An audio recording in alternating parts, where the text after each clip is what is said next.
जय श्री गणेश भक्तों। आप सभी को ज्येष्ठ मास की हार्दिक शुभकामनाएं।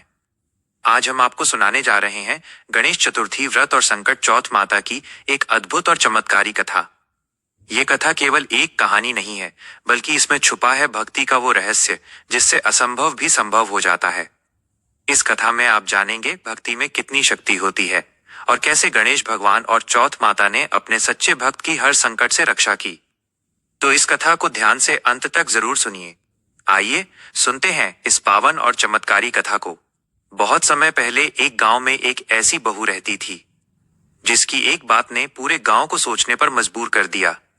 एक अमीर घर की बहू रोज ताजा और स्वादिष्ट भोजन करने के बाद भी हर किसी से यही कहती, बासी कुसीतर बासी। आखिर ऐसा क्यों? क्या छुपा था इस एक वाक्य के पीछे? और जब इस रहस्य का पर्दाफाश हुआ तो बदल गई पूरे परिवार की किस्मत। अगर आप भी चाहते हैं कि आपकी हर मनोकामना पूरी हो, तो इस कथा को अंत तक जरूर सुनिए। बहुत समय पहले की बात है, जब दुनिया इतनी तेज नहीं थी, जब गांव में सादगी बसती थी, जब रिश्तों में अपनापन और जीवन में विश्वास होता था। उसी समय एक छोटा सा लेकिन बहुत समृद्ध गांव था। उस गांव की गलियों में सुबह की हवा में गोबर से लीपे आंगन की खुशबू आती थी। मंदिर की घंटियों की ध्वनि पूरे वातावरण को पवित्र बना देती थी और हर घर में संतोष का दीपक जलता था। उसी गांव में एक बहुत बड़ा साहूकार रहता था, इतना धनवान कि उसके घर में कभी किसी चीज की कमी नहीं रही। अनाज के भंडार इतने भरे रहते कि सालों तक खत्म न हो। सोने चांदी के गहनों से संदूक भरे पड़े रहते और नौकर चाकर हर समय उसके आदेश की प्रतीक्षा में खड़े रहते। उसकी पत्नी यानी सेठानी भी उतनी ही समझदार और गृह कार्य में निपुण थी। दोनों का जीवन सुखमय था। बस एक ही कमी थी, उनका एकमात्र बेटा अब बड़ा हो चुका था और उसके विवाह की चिंता उन्हें सताने लगी थी। समय बीता और एक शुभ दिन वो घड़ी भी आ गई जब उस साहूकार के बेटे की शादी एक सुंदर, शालीन और अत्यंत संस्कारी लड़की से कर दी गई। जब बहू ने पहली बार उस घर में कदम रखा तो ऐसा लगा मानो स्वयं लक्ष्मी जी ने उस घर में प्रवेश किया हो। उसके चेहरे पर एक अद्भुत शांति थी, आंखों में गहराई थी और व्यवहार में विनम्रता इतनी कि हर कोई उसे देखते ही प्रसन्न हो जाता। लेकिन उस बहू के भीतर एक ऐसी सोच छुपी हुई थी जो जल्द ही पूरे गांव को सोचने पर मजबूर कर देने वाली थी। शादी के बाद बहू ने धीरे धीरे पूरे घर की जिम्मेदारी संभाल ली। वो सुबह सूरज उगने से पहले उठती, आंगन में झाड़ू लगाती, चूल्हा जलाती, स्वादिष्ट भोजन बनाती और पूरे परिवार को प्रेम से खाना खिलाती। उसके काम करने का तरीका इतना सुंदर था कि सास भी उससे बहुत प्रसन्न रहती थी। लेकिन उसके दैनिक जीवन में एक छोटी सी आदत थी जो धीरे धीरे एक रहस्य बन गई। हर दिन जब बहू बर्तन मांजकर पानी डालने घर के नीचे जाती तो पड़ोस की औरतें उसे देख लेती। गांव की औरतों का स्वभाव ही ऐसा होता है, वे एक दूसरे से हालचाल पूछती रहती हैं। वे मुस्कुराकर पूछती, अरे बहू, आज क्या खाया? और हर बार बिना किसी बदलाव के बहू मुस्कुराकर एक ही जवाब देती, बासी कुसी तरबासी। पहले दिन सबने इसे मजाक समझा, दूसरे दिन भी किसी ने ध्यान नहीं दिया। लेकिन जब ये जवाब रोज रोज सुनने को मिलने लगा तो धीरे धीरे औरतों के मन में सवाल उठने लगे। इतने बड़े साहूकार का घर और बहू बासी खाना खाती है, या फिर कुछ छुपा रही है, या फिर कोई गहरा मतलब है इस बात का। अब ये बात धीरे धीरे पूरे मोहल्ले में फैलने लगी। हर कोई इस रहस्य को समझना चाहता था, लेकिन बहू कभी अपना जवाब नहीं बदलती थी। उसके चेहरे पर हमेशा वही शांत मुस्कान रहती, जैसे वो कुछ जानती हो जो बाकी दुनिया नहीं जानती। एक दिन भाग्य ने ऐसा मोड़ लिया कि इस रहस्य की पहली परत खुलने वाली थी। उस दिन साहूकार का बेटा किसी काम से नीचे गया हुआ था। वो सीढ़ियों के पास ही खड़ा था जब उसने अपनी पत्नी को पड़ोस की औरतों से बात करते हुए सुन लिया। उसने साफ साफ सुना, बासी कुसीतर बासी। उसके कदम वहीं रुक गए। उसका मन जैसे एकदम ठहर गया हो। उसने सोचा, अभी तो हमने ताजा और स्वादिष्ट खाना खाया है, फिर ये ऐसा क्यों कह रही है? उसके मन में शंका, जिज्ञासा और हल्का सा गुस्सा तीनों एक साथ उठने लगे। उसने उसी समय कुछ नहीं कहा, लेकिन उसके भीतर सवालों का तूफान उठ चुका था। वो पूरे दिन चुप रहा, लेकिन उसका ध्यान हर समय उसी बात पर अटका रहा। अगले दिन उसने एक योजना बनाई। उसने अपनी माँ से कहा, माँ, आज कुछ खास बनाओ। माँ ने प्यार से पूछा, क्या बनाओ बेटा? उसने कहा, आज खीर खांड बनाओ। ऐसा भोजन बनाओ कि खाने वाला कभी भूल न पाए। माँ ने खुशी खुशी सब कुछ तैयार किया। घर में उस दिन बहुत स्वादिष्ट भोजन बना। खीर की मिठास, घी की खुशबू और रसोई से आती सुगंध पूरे घर में फैल गई। तीनों माँ, बेटा और बहू एक साथ बैठकर बड़े प्रेम से भोजन करने लगे। हर निवाला स्वाद से भरा था, हर पल आनंद से भरा था। लेकिन बेटे का ध्यान कहीं और था। वो सिर्फ एक चीज जानना चाहता था, आज बहू क्या कहेगी।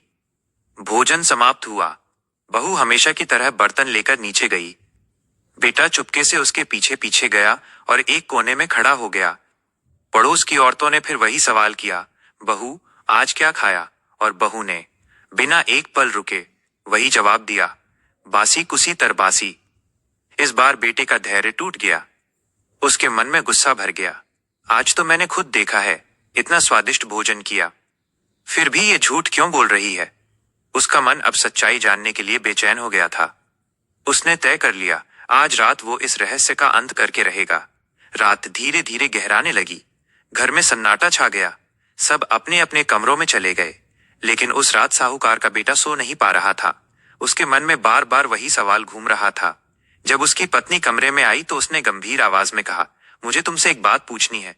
बहू ने उसकी आंखों में देखा। उसने समझ लिया कि आज सच सामने आएगा। उसने शांत स्वर में कहा, पूछिए। और यहीं से शुरू होने वाला था एक ऐसा सच जो सिर्फ उस घर की नहीं बल्कि जीवन की पूरी सोच बदल देने वाला था। कमरे में दीपक की हल्की लौ जल रही थी। बाहर रात गहरी हो चुकी थी और उस शांत वातावरण में साहूकार का बेटा अपनी पत्नी की ओर देख रहा था। आंखों में सवाल, मन में बेचैनी और आवाज में हल्का सा कठोरपन। आज तुमने खीर खांड खाई, उसने धीरे लेकिन दृढ़ स्वर में कहा। फिर भी तुमने सबको बासी कुसी तरबासी क्यों कहा? क्या तुम झूठ बोल रही हो या फिर कोई बात मुझसे छुपा रही हो? बहू ने कुछ क्षण के लिए उसकी ओर देखा। उसके चेहरे पर न घबराहट थी, न अपराध बोध, बल्कि एक शांत आत्मविश्वास था। जैसे वो जानती हो कि उसका उत्तर केवल एक प्रश्न का जवाब नहीं होगा, बल्कि एक जीवन का मार्ग बदल देगा। वो धीमे से मुस्कुराई और बोली, आप सच सुनना चाहते हैं या वो जो आपको अच्छा लगे? पति थोड़ा चौंका। मुझे सच चाहिए। बहू ने गहरी सांस ली और फिर धीरे धीरे शब्दों को इस तरह कहा कि हर शब्द सीधे उसके पति के दिल में उतरता चला गया। जो कुछ हम खाते हैं, जो कुछ हम पहनते हैं, जो सुख हम भोगते हैं, वो सब आपके दादा परदादाओं की कमाई है। आपने खुद क्या कमाया है? अगर हम किसी और की मेहनत पर जी रहे हैं तो वो ताजा कैसे हुआ? वो तो बासी ही हुआ ना। ये सुनते ही कमरे में जैसे सन्नाटा छा गया। साहूकार का बेटा स्तब्ध रह गया। उसकी आंखें खुली की खुली रह गईं। वो कुछ पल तक कुछ बोल ही नहीं पाया। जैसे किसी ने उसके मन के अंदर छुपे सच को उजागर कर दिया हो। उसे अचानक महसूस हुआ, वो अब तक एक ऐसे जीवन को जी रहा था जो उसका अपना था ही नहीं। उसके मन में विचारों का तूफान उठने लगा। क्या सच में मैं कुछ नहीं कर रहा? क्या मेरी पहचान सिर्फ मेरे पूर्वजों की कमाई है? क्या मैं अपने जीवन में कुछ नया नहीं बना सकता? उस रात वो सो नहीं पाया। वह करवटें बदलता रहा। हर बार उसकी पत्नी की बात उसके कानों में गूंजती, बासी कुसी तरबासी। सुबह होते ही उसने एक निर्णय ले लिया, एक ऐसा निर्णय जो उसके जीवन की दिशा बदल देने वाला था। वो अपनी माँ के पास गया। माँ आंगन में बैठी थी। सूरज की पहली किरणें उनके चेहरे पर पड़ रही थीं। बेटे ने उनके पास बैठते हुए कहा, माँ मैं परदेश जाना चाहता हूँ। माँ चौंक गईं। क्या कह रहे हो बेटा? हमारे पास सब कुछ तो है, तुम्हें जाने की क्या जरूरत है? बेटे ने शांत लेकिन दृढ़ स्वर में कहा, माँ यही तो बात है, हमारे पास सब कुछ है लेकिन वो सब मेरा नहीं है। मैं अपनी मेहनत से कुछ कमाना चाहता हूँ, अपनी पहचान बनाना चाहता हूँ। माँ की आंखों में चिंता आ गई। बेटा बाहर की दुनिया आसान नहीं है, यहाँ सब कुछ सुरक्षित है। लेकिन बेटे के मन में अब एक आग जल चुकी थी, स्वाभिमान की, आत्मनिर्भरता की। माँ अगर मैं आज नहीं गया तो मैं जिंदगी भर दूसरों की कमाई पर ही जीता रहूंगा। माँ ने उसकी आंखों में देखा और समझ गई कि अब उसे रोकना संभव नहीं है। उन्होंने धीरे से उसका सिर सहलाया और कहा, ठीक है बेटा, जाओ, लेकिन अपना ख्याल रखना और हमें भूल मत जाना। बेटे ने माँ के पैर छुए, पत्नी की ओर देखा और उसकी आंखों में एक अजीब सा भाव था, कृतज्ञता का, सम्मान का। उसने बिना कुछ कहे सब समझ लिया।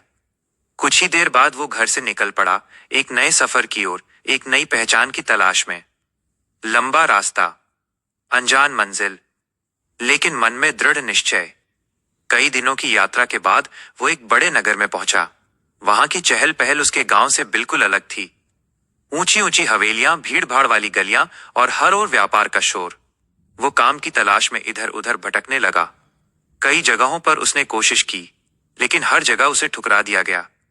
कोई कहता अनुभव नहीं है, कोई कहता जगह नहीं है, लेकिन उसने हार नहीं मानी। आखिरकार उसे एक बड़े व्यापारी के यहाँ काम मिल गया। शुरुआत में उसे छोटे मोटे काम दिए गए, सामान उठाना, दुकान साफ करना, ग्राहकों को पानी देना। लेकिन उसके भीतर मेहनत करने का जज्बा था। वो सुबह सबसे पहले दुकान पर पहुंचता और सबसे आखिरी में जाता। धीरे धीरे उसकी लगन और ईमानदारी ने सबका दिल जीत लिया। कुछ ही महीनों में स्थिति बदलने लगी। अब वो हिसाब किताब देखने लगा, ग्राहकों से सौदे करने लगा और सेठ का विश्वास जीत चुका था। एक दिन व्यापारी ने उसे अपने पास बुलाया और कहा, बेटा, मैं तीर्थ यात्रा पर जा रहा हूं। कुछ दिनों के लिए दुकान तुम्हें संभालनी होगी। ये सुनकर वो चौंक गया। मैं? हाँ, व्यापारी ने मुस्कुराकर कहा, मुझे तुम पर भरोसा है। ये उसके जीवन का सबसे बड़ा मौका था। उसने पूरी जिम्मेदारी अपने ऊपर ले ली। दिन बीतते गए और वो हर काम पूरी ईमानदारी से करता रहा। लेकिन भीतर कहीं एक चिंता भी थी। क्या मैं सब संभाल पाऊंगा? क्या मैं सफल हो पाऊंगा? रात गहरी थी। चारों ओर सन्नाटा पसरा हुआ था। केवल कहीं दूर से आती हवा की हल्की आवाज उस शांति को तोड़ रही थी। साहूकार का बेटा अपनी चारपाई पर लेटा हुआ था, लेकिन उसकी आंखों में नींद का नामो निशान नहीं था। दिन भर के काम के बाद शरीर थक चुका था, लेकिन मन अभी भी चिंता में डूबा हुआ था। हिसाब किताब, जिम्मेदारियां, भविष्य, सब कुछ एक साथ उसके दिमाग में घूम रहा था। तभी अचानक, जैसे किसी ने उसके कानों के पास धीरे से पुकारा हो, साहूकार का बेटा, सो रहा है या जाग रहा है? वो एकदम चौंक कर उठ बैठा। उसका दिल तेजी से धड़कने लगा। उसने इधर उधर देखा, कमरे में कोई नहीं था। दरवाजा बंद था। चारों ओर वही सन्नाटा। लेकिन आवाज फिर आई, बताओ, सो रहे हो या जाग रहे हो? अब उसने साहस जुटाकर जवाब दिया, ना सो रहा हूं, ना जाग रहा हूं, मैं चिंता में डूबा हुआ हूं। तभी कमरे में एक अद्भुत प्रकाश फैल गया, जैसे अंधेरे में अचानक सूरज उगाया हो। वो रोशनी इतनी तेज थी कि उसकी आंखें कुछ पल के लिए झपक गईं, और जब उसने दोबारा देखा तो उसके सामने एक दिव्य स्वरूप खड़ा था। वो कोई साधारण दृश्य नहीं था, वो थी स्वयं चौथ माता। उनके चेहरे पर करुणा थी, आंखों में तेज था, और पूरे वातावरण में एक अद्भुत शांति फैल गई थी। वो कांपते हुए बोला, माँ, आप? माता ने स्नेहभरे स्वर में कहा, बेटा, चिंता क्यों करता है? तेरे घर में तेरी पत्नी मेरे व्रत कर रही है। उसकी सच्ची भक्ति ने मुझे प्रसन्न कर दिया है। ये सुनकर उसकी आंखों में आश्चर्य और भावुकता दोनों आ गए। माता आगे बोली, अब समय आ गया है कि तू अपने घर लौट जा। वो थोड़ा घबराया, माँ, मैं कैसे जाऊं? मेरा काम बहुत फैला हुआ है, सब अधूरा रह जाएगा। माता मुस्कुराई, सुबह उठकर स्नान कर, दुकान पर जाकर मेरा नाम लेकर घी का दीपक जलाना, तेरा सारा काम अपने आप सुलझ जाएगा। इतना कहकर वो प्रकाश धीरे धीरे समाप्त होने लगा और कुछ ही क्षणों में सब कुछ फिर से सामान्य हो गया। लेकिन अब उसका मन बदल चुका था। सुबह होते ही उसने वही किया जो माता ने कहा था। स्नान किया, दुकान गया, घी का दीपक जलाया और माता का नाम लिया। और फिर जो हुआ वो किसी चमत्कार से कम नहीं था। जो लेन देन अटका हुआ था पूरा हो गया। जो समस्याएं उसे परेशान कर रही थीं, सब समाप्त हो गईं। वो आश्चर्यचकित रह गया। अब उसे पूरा विश्वास हो गया, ये सब माता की कृपा है। उसने तुरंत निर्णय लिया, अब मैं घर जाऊंगा। उसने सब काम समेटा, मालिक का इंतजार किए बिना ही व्यवस्था पूरी की और अपने गांव की ओर चल पड़ा। वापसी का रास्ता लंबा था और बीच में एक घना जंगल पड़ता था। सूरज ढल चुका था, चारों ओर अंधेरा फैलने लगा था। पेड़ों की परछाइयां डरावनी लग रही थीं और हवा की आवाज भी जैसे डर पैदा कर रही थी। अचानक रास्ते में कुछ हिला और देखते ही देखते एक विशाल काला सांप उसके सामने आ गया। उसका फन ऊंचा उठा हुआ था, आंखें लाल चमक रही थीं और फुफकार इतनी तेज कि दिल कांप जाए। सांप गुस्से में बोला, मैं 100 साल की उम्र पूरी करके मुक्ति पाने जा रहा था, लेकिन तूने मुझे रोक दिया। अब मैं तुझे डसूंगा। उसका स्वर इतना भयानक था कि किसी की भी रूह कांप जाए।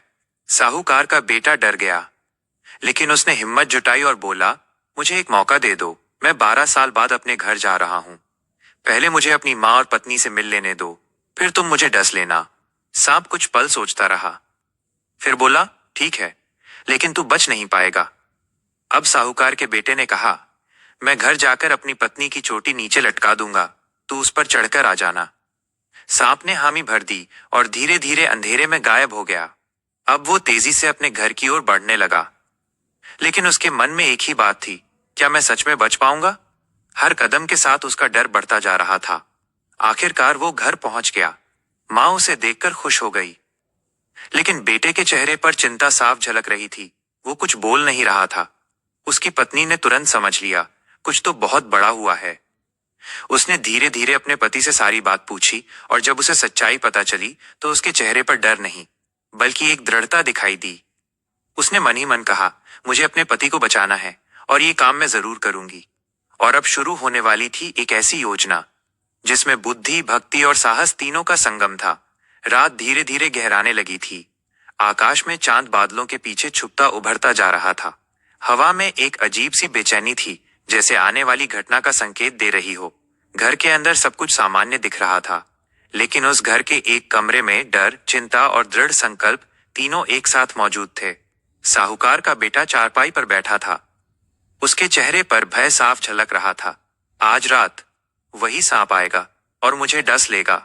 उसके मन में मृत्यु का भय था, लेकिन उसके सामने बैठी उसकी पत्नी पूरी तरह शांत थी। उसकी आंखों में डर नहीं था, बल्कि एक विश्वास था, मेरी भक्ति मुझे हारने नहीं देगी। बहू ने धीरे से कहा, आप चिंता मत कीजिए, जब तक मैं हूं आपको कुछ नहीं होगा। उसके शब्दों में इतनी दृढ़ता थी कि पति का डर थोड़ा कम हो गया, लेकिन उसके मन में सवाल था, आखिर ये करेगी क्या? रात होने से पहले बहू ने अपनी योजना शुरू कर दी। उसने घर के अंदर एक सीढ़ी के पास 7 स्थान बनाए और हर स्थान पर उसने कुछ खास वस्तुएं रखी। पहली सीढ़ी ताजा दूध, दूसरी मीठा चूरमा, तीसरी सुगंधित इत्र, चौथी ताजे फूल, पांचवी स्वादिष्ट पकवान, छठी मुलायम रेत, सातवीं सुगंध और श्रृंगार की वस्तुएं। रात के ठीक मध्य का समय। चारों ओर घोर सन्नाटा। सभी सो चुके थे, लेकिन उस कमरे में 2 लोग जाग रहे थे। एक मृत्यु के डर से, दूसरा आस्था के विश्वास से। फुफकार। अचानक फासस एक डरावनी फुफकार पूरे घर में गूंज उठी। मौत का आगमन दरवाजे के नीचे से। एक काला साया अंदर घुसा और धीरे धीरे वो स्पष्ट हुआ, वही भयानक सांप। उसका फन उठा हुआ था, आंखें चमक रही थीं और वो सीधे सीढ़ियों की ओर बढ़ रहा था। जैसे ही वो पहली सीढ़ी पर पहुंचा, दूध की खुशबू। उसने रुककर दूध पिया और उसकी फुफकार थोड़ी धीमी हो गई और सोचने लगा, सेठ की बहू ने इंतजाम तो बहुत ही बढ़िया किया है, पर वचनों में बंधा हूं, डसूंगा तो जरूर। दूसरी सीढ़ी पर चूरमा रखा हुआ था। उसने स्वाद लिया और उसका क्रोध थोड़ा और शांत हो गया, लेकिन वचनों में बंधा हूं, डसूंगा तो जरूर। तीसरी और चौथी सीढ़ी इत्र और फूल बिखरे हुए थे। उनकी खुशबू ने उसे मोहित कर लिया।